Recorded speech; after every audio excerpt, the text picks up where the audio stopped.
Bidache Culture a été créé en 2009 et avait pour vocation d'écrire des livres sur Bidache et les alentours pour promouvoir un peu l'histoire qu'on a eue dans cette région et aussi de développer les particularités propres au pays Charnégou, où on est, comme vous le savez, on est à la frontière des départements des Landes, du Béarn et du Pays Basque, et donc à partir de là, on est un carrefour naturel pour représenter l'ensemble de ces cultures. Et c'est ce qu'à Bidache Culture, on essaye de faire.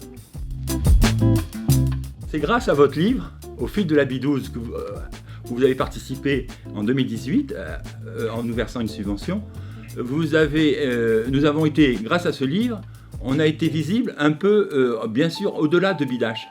Et donc on s'est étendu sur Anglette, on a été à Pau. Le fait qu'on traduise les livres en français basque ou français gascon nous a ouvert autant de possibilités de communication et de rencontres.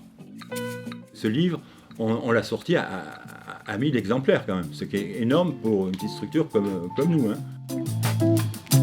Ça a été notre premier livre traduit dans les 3 langues.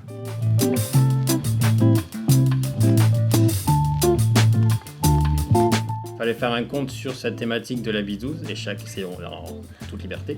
Et donc du coup après, une fois que le conte était fait, c'est l'artiste qui choisissait le conte qu'il aimait bien et faire quelque chose à partir de ça.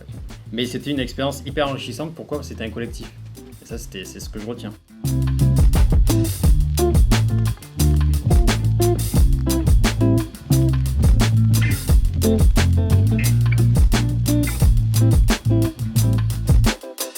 C'était l'histoire donc du trajet, c'est qu'on remonte à la source et on traverse différents endroits et on a voulu évoquer ces différents endroits de la naissance dans le mont Arbag et d'arriver jusqu'à l'Adour.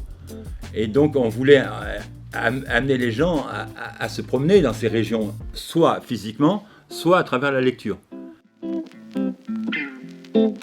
Ce qui est extraordinaire, quand on a les livres écrits d'un côté en français et de l'autre dans la langue régionale, et surtout pour le gascon, quelqu'un te lit le texte et tu regardes le texte en français et tu te rends compte que tu n'es pas loin de comprendre le gascon.